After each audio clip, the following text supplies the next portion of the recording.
Hello, welcome back to the podcast. Thank you for listening today. Today we'll be talking talking about how to choose a yoga mat. I am no expert on how to choose a yoga mat, but I did just buy a new yoga mat. Or I just did some shopping of buying a new yoga mat, and I was gifted a yoga mat for my birthday. And so a couple of things that maybe you already have a yoga mat, or you're completely new to yoga and you are wanting to get a yoga mat. So some things that you want to look at when buying a yoga mat are what kind of practice do you do? Is it hot yoga? Do you practice more of just a vinyasa class? Just where you flow through yoga? Do you have more of a kundalini practice? What kind of yoga are you doing?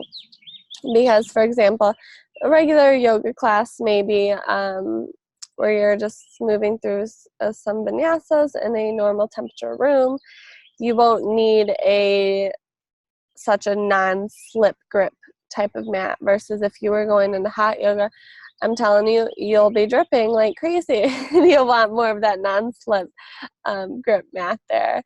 Or if your yoga practice consists of you basically laying on the floor the entire time, maybe getting a yoga mat that's a little bit thicker would be more beneficial for you. So a couple of things that we'll go over when you're buying a yoga mat for the first time or needing a new yoga mat is thickness. So we'll do that one first. So thickness is important because thicker the mat, when you're doing standing practices or working a lot on your knees, it's more challenging with a thicker yoga mat for balance. However, it's also, so the thinner yoga mats are easier for balance, but if you're doing a yoga practice where you're constantly on the floor and just doing more simple stretches, this is going to be the type of yoga mat that you want. You'll want a thicker yoga mat.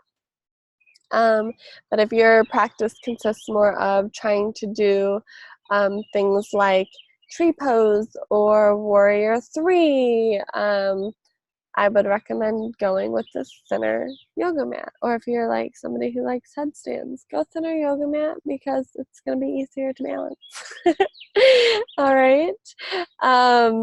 Another thing for getting yoga mats is I like to be very environmentally conscious and conscious consumer is what I call myself. And so kind of researching the background of the company where you're getting your yoga mat from is really important, I believe, when you're getting a yoga mat. So maybe looking up the mission statement or the vision statement of the company, is knowing where the yoga mats are made, where the products are coming from to make the yoga mats.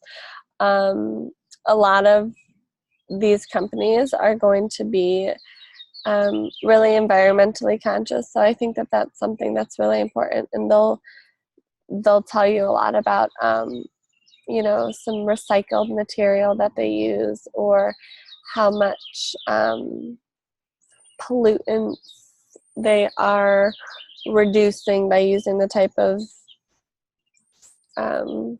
material that they use, for example, or just things like that. So I believe that's really important to consider when you're looking at different types of yoga mats. Also, length is really important. So for somebody who is shorter, it's not a problem for you. Any size yoga mat will do.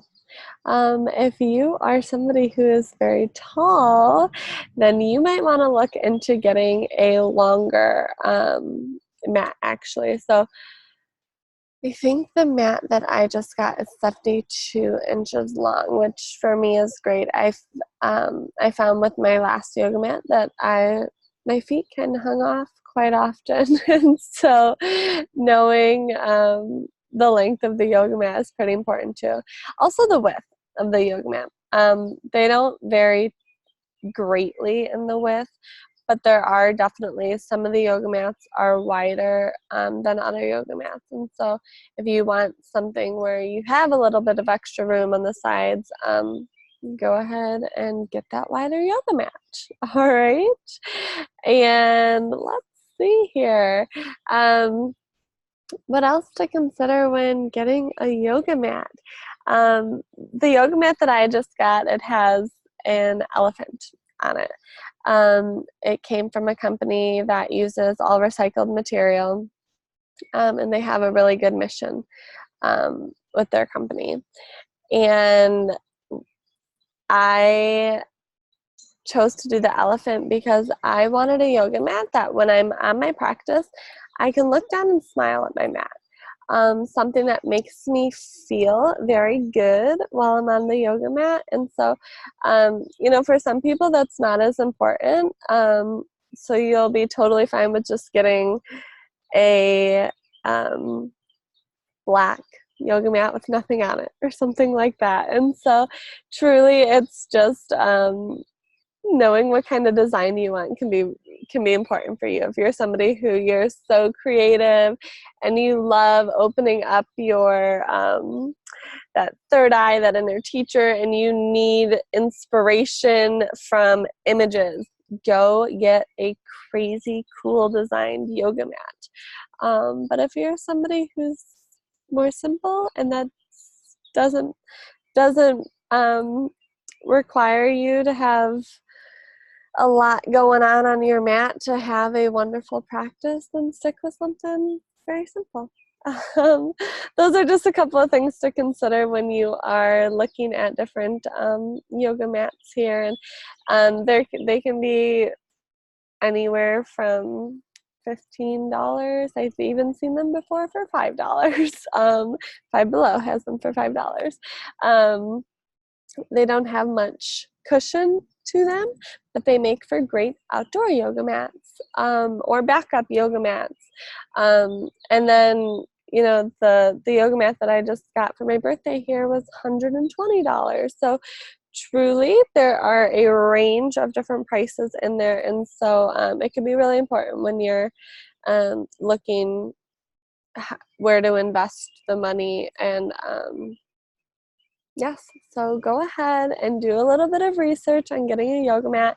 Feel free to reach out to me if you have any questions with what to get for a yoga mat.